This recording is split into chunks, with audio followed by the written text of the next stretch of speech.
Boa noite, amada igreja. Saúdo a todos com a paz e a graça do Senhor nosso Deus. O tema da nossa mensagem é a obra que Jesus iniciou em nossas vidas. Continua, ela não para. E eu espero que hoje à noite nós possamos refletir um pouco mais sobre essa carta de Filipenses, uma carta linda, muito forte, que exala alegria. E nós, como cristãos, nós temos que ter esse comportamento, esse sentimento de alegria. E com certeza, quando nós estamos fazendo o que nós estamos fazendo agora, congregados para louvar, para exaltar, para cultuar o nosso Deus, não tem outro sentimento que não seja alegria, porque estamos em comunhão e nós estamos na presença do nosso Deus. Que Deus seja louvado. Então vocês já estão com a Bíblia com certeza aberta lá em Filipenses, então deixam lá, porque hoje a gente vai estar refletindo nessa carta, nesse início de carta. É sempre bom a gente conhecer um pouquinho da história das igrejas. E por que não falar um pouquinho da história da igreja de Filipos?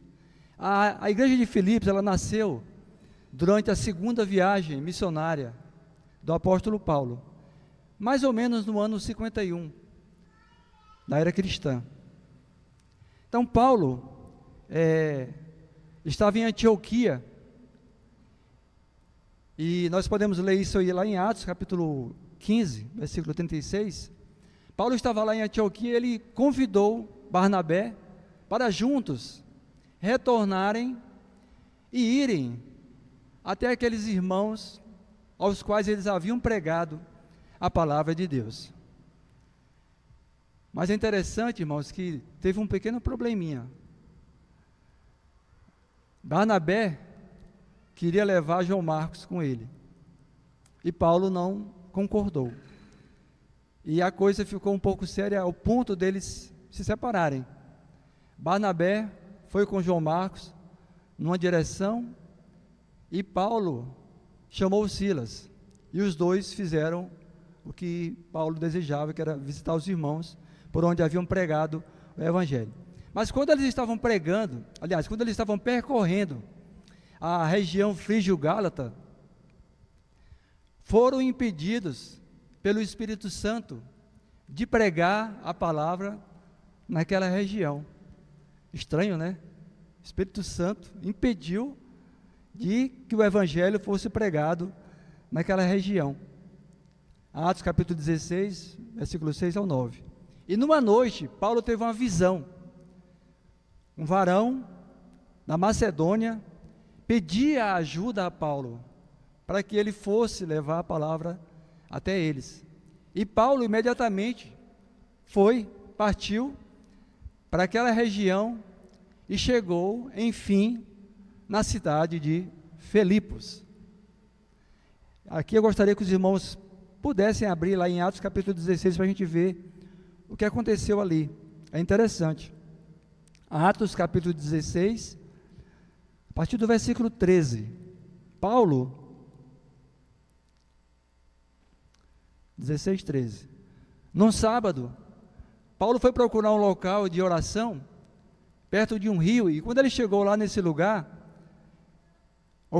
chegaram algumas mulheres, e Paulo aproveitou para pregar a palavra, anunciar o evangelho, e dentre essas mulheres, havia uma mulher chamada Lídia, uma vendedora de púrpura da cidade de Tiatira, e Deus abriu o coração para que a palavra de Deus pudesse penetrar naquele coração, e aquela mulher aceitou a Jesus, e não só ela, mas toda a sua família.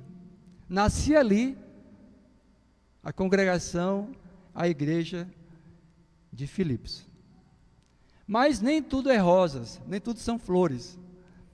Alguns daquela cidade, invejosos, com inveja talvez, tumultuaram, inflamaram e Paulo e Silas foram açoitados e foram presos. Passaram a noite presos lá na cidade de Filipos, mas foram soltos e seguiram a sua viagem para Tessalônica. O apóstolo Paulo, irmãos, nas suas epístolas, ele demonstra uma profunda gratidão por todas as igrejas onde ele passou e pregou o Evangelho. É uma marca registrada do apóstolo Paulo. Aqui em Filipenses, Paulo agradece a Deus pela cooperação daquela irmandade, desses irmãos, que desde o primeiro dia até aquele momento eram cooperadores, demonstrando assim que a igreja de Filipos era uma igreja que estava sempre unida, cooperando, e que não se contentou apenas em ouvir o Evangelho, mas cooperou, e por isso era uma igreja firme, uma igreja com propósito. E foi muito além. Filipos foi a única igreja, a primeira igreja que cooperou com Paulo financeiramente e o sustentou nas suas viagens. A igreja de Filipos. Talvez por esse motivo, certamente, era uma igreja firme, uma igreja que cooperava, que ajudava, que estava unida no seu propósito. E nós podemos ver isso lá em Filipenses capítulo 4, versículo 15 e 16. Paulo, então, os exorta a viverem de um modo digno do Evangelho, pois tinha plena certeza que, mesmo presente lá em Filipos, ou ausente, eles estariam firmes, num só espírito, numa só alma, combatendo, lutando juntos pela fé do Evangelho. Aqui eu termino essa história da igreja de Filipos e gostaria de orar nesse momento também, para que nós possamos entrar na lição de hoje, ok? Vamos orar. Pai amado, Senhor Deus Todo-Poderoso, Senhor, em nome de Jesus, Pai, nós estamos aqui reunidos, agradecidos, alegres, porque o Senhor tem nos chamado, Pai, a essa comunhão, a essa reunião, a esse culto de adoração. Fica conosco, ó Deus, promove em nós o contentamento, o discernimento da Tua Santa Palavra, para que nós possamos compreender, Pai, para que nós possamos saber a Tua vontade para as nossas vidas, e que nós possamos, ó Deus, glorificar o Teu nome, que a Tua obra, ó Pai, que um dia iniciou na minha vida, em nossas vidas, ela possa continuar, e assim o Teu nome seja exaltado e glorificado em nossas vidas e na Tua santa e amada igreja. Em nome de Jesus, eu oro e agradeço. Amém. Irmãos, o que é que nós podemos aprender então com a igreja de Filipos? Nós podemos extrair muitas verdades e aprendizados dessa carta, com certeza, mas hoje eu vou extrair apenas, vou falar sempre, vou colocar apenas 3 lições para vocês, certo? Para que o Senhor, através dessa lição, possa desenvolver em nós a fé e cada vez mais o desejo de fazer a sua obra, de estar juntos na obra do Senhor. Então, para que Deus possa continuar a sua obra na minha vida e na sua vida, eu vou falar 3 lições que eu aprendi com nessa passagem, nesses versículos. Primeiro, nós precisamos estar diariamente na presença de Deus. Mas por que nós precisamos estar diariamente na presença de Deus? Por 3 motivos. Primeiro, Jesus é o nosso maior exemplo. Jesus estava constantemente, amados, em oração, conversando com o Pai. No último dia de vida dele aqui na terra, lá em Mateus capítulo 26, Jesus fez algo tremendo. Ele chamou os seus apóstolos, mesmo com todas as tribulações, mesmo com tudo aquilo que estava acontecendo, passando na sua cabeça e ao seu redor, ele chamou os seus discípulos, apóstolos, e foi reunir-se lá no Getsêmani. Vamos abrir comigo, por favor, em Mateus capítulo 26. Mateus 26, 36.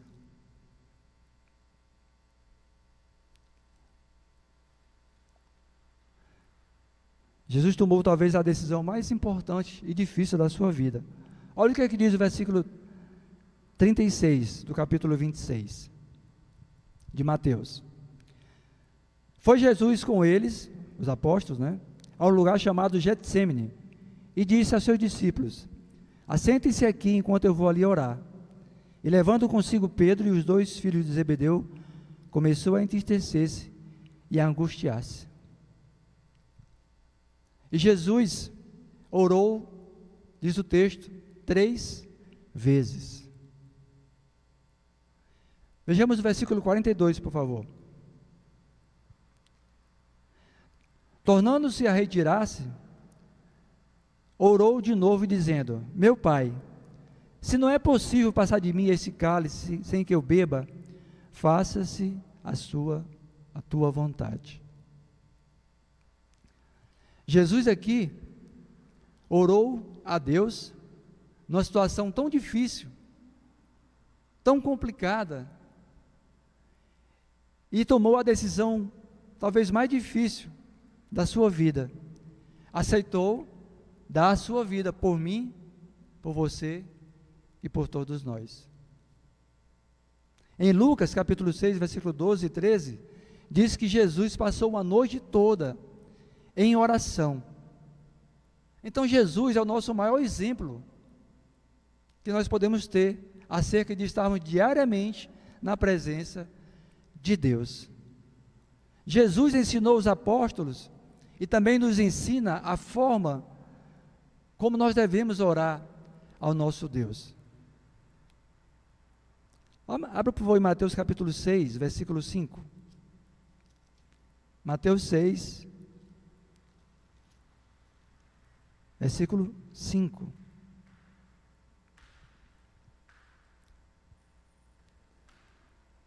E quando orardes, não sejam como os hipócritas, porque gostam de orar em pé nas sinagogas e nos cantos das praças, para serem vistos dos homens. Em verdade vos digo que eles já receberam a sua recompensa. E aí ele vai continuar a falar outras coisas. Quando você orar, entra no teu quarto e fecha a porta. E o Senhor que te vê em secreto, Ele vai te abençoar. Jesus nos instrui, nos mostra que não podemos ser hipócritas. Ou seja, apresentarmos algo que nós não somos. Por quê? Porque Deus conhece o meu coração. Deus conhece o coração de cada um de nós. Então nós somos aquilo que somos. O olhar do Senhor, Ele penetra em mim e Ele sabe quem sou. Então Jesus mostra aqui a forma correta que nós devemos orar. Então precisamos estar diariamente na presença de Deus, em oração, porque o Senhor precisa continuar a sua obra na minha vida e na vida de vocês. Esse é o primeiro ponto, motivo, que Jesus é o maior exemplo. O segundo motivo, Jesus ouve as nossas orações. 1 João, se você pode abrir lá em 1 João,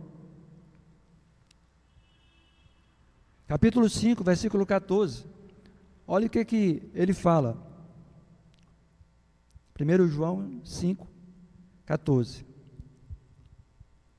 Jesus ouve as nossas orações. João diz, e esta é a confiança que temos para com Ele, que, se pedirmos alguma coisa, segundo a sua vontade, Ele nos ouve. Irmãos, irmãs, quando nós oramos, quando nós nos colocamos diante do nosso Deus, as nossas orações chegam até o Pai.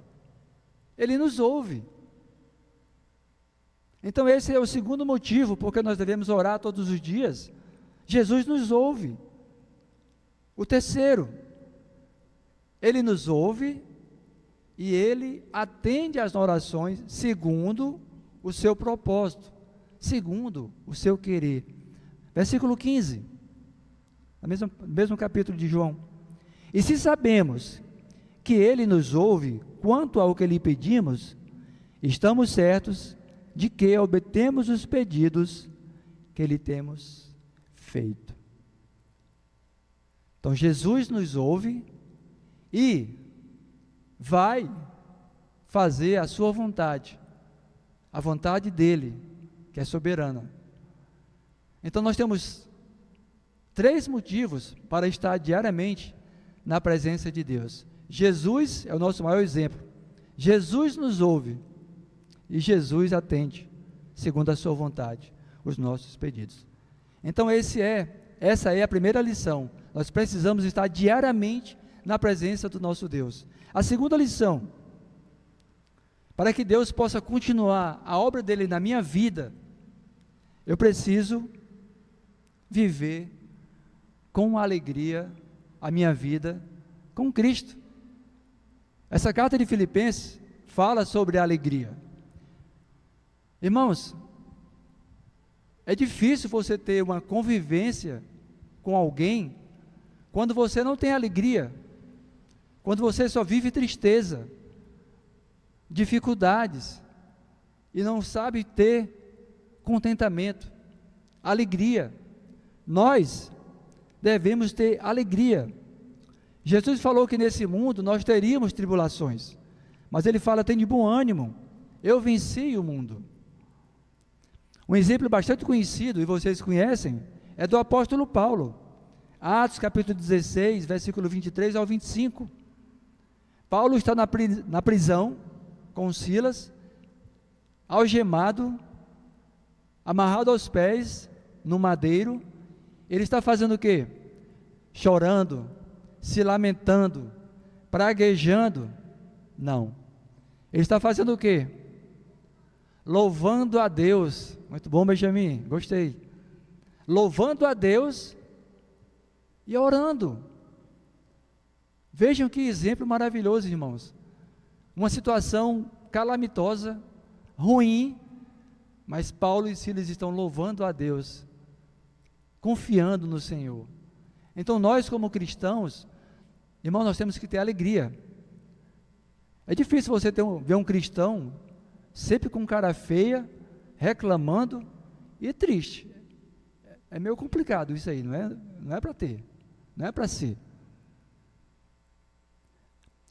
Mas Paulo aqui é o nosso exemplo. Ele não está na prisão por causa de que fez mal, cometeu um crime, não. Ele está lá na prisão porque havia pregado a palavra de Deus. Não fez mal a ninguém, mas estava preso.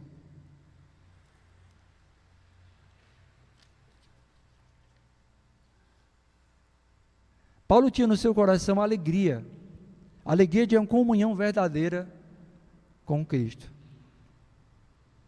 Amados irmãos, um dos frutos do Espírito, Gálatas 5,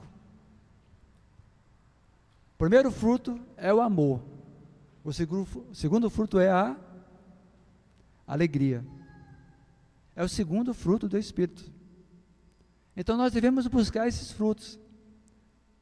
Se há tristeza em nós, em mim, é alguma coisa errada. Nós devemos buscar, clamar ao Senhor, não só amor, benignidade, bondade, domínio próprio, mansidão, mas também alegria. Alegria. O terceiro ponto,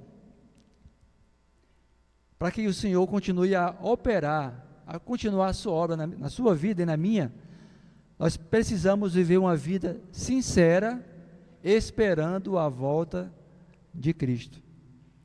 Irmãos, se nós cristãos não tivermos essa perspectiva, esse desejo da volta de Cristo, é alguma coisa errada. Nós cristãos devemos ansiar a volta de Cristo e viver nessa esperança. O nosso galardão, irmãos, o nosso prêmio, ele não será aqui nesse mundo. Pois enquanto nós estivermos aqui, nós continuaremos sendo criaturas imperfeitas, pecadoras. A Bíblia diz que o que é corruptível não pode herdar o incorruptível. Então, quando o que é corruptível se revestir de incorruptibilidade e o que é mortal se vestir de imortalidade, aí sim, a morte vai ser tragada. E Jesus já venceu a morte. 1 Coríntios capítulo 15, versículo 53. Jamais nós, eu e você, seremos perfeitos aqui nesse mundo. Mas podemos viver tendo Jesus como nosso exemplo, como eu falei. Nós não podemos ser perfeitos, mas nós podemos nos espelhar em Jesus, em obediência a Deus, amando ao próximo como a nós mesmos, tendo o mesmo sentimento que teve Jesus. Vamos ler novamente Filipenses, capítulo 1, versículo 6, por favor. Filipenses 1, versículo 6. Paulo diz: estou plenamente certo de que aquele que começou boa obra em vós, há de completá-la até aquele dia de Cristo Jesus. Amém? Irmãos, Deus vai completar a obra que Ele começou em mim e em vocês. Eu não tenho dúvida disso. E será sempre a melhor, até aquela volta que Jesus vai um dia retornar. Agora preste atenção no que eu vou dizer. Essa obra, ela é gradual. Ela acontece paulatinamente, aos poucos. Deus age no seu tempo, sabendo quando cada fase vai acontecer. Deus sabe a cada momento daquilo que vai acontecer na sua vida, na minha vida. Essa obra é gradual. Assim como uma semente precisa de tempo para um dia se tornar uma árvore, da mesma forma, a obra de Deus em mim e em vocês, ela é gradualmente desenvolvida. Portanto, não se apresse, não fique com raiva, não perca as esperanças. Não, tudo acontece no tempo de Deus. A obra que Deus iniciou na sua vida, Ele vai concluir. Mas, tem um porém. Eu preciso estar disponível. Vocês precisam cooperar. Nós precisamos cooperar. Assim como os filipenses cooperaram com o apóstolo Paulo, nós também precisamos cooperar com o Senhor. A obra que Jesus iniciou na minha vida e na sua vida, vai continuar, mas nós precisamos fazer a nossa parte. Eu preciso me esforçar, eu preciso diariamente estar na presença do Senhor.